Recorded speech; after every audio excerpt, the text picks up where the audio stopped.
Hi friends, இது என்னன்னு தெரியுமா? இது தாங்க திப்பிலி. சுக்கு மிளகு திப்பிலின்னு சொல்லுவாங்கல்ல. ஆமாங்க, அந்த திப்பிலி இதுதான். நிறைய பேருக்கு தெரிஞ்சிருக்கும். இதோட இலை பார்க்கறதுக்கு வெத்தலை போலவே இருக்கும்.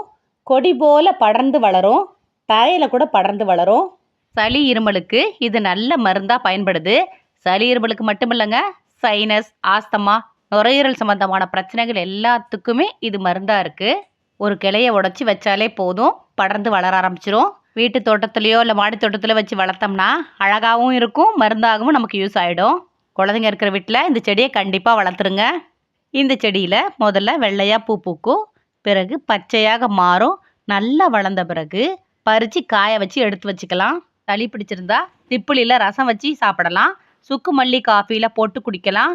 அது மட்டும் இல்லைங்க, திப்பிலி இலையோட சுக்கு மிளகு மல்லி வறுத்து வச்சு புளி உப்பு சேர்த்து துவையலாக கூட அரைச்சி சாப்பிடலாம்.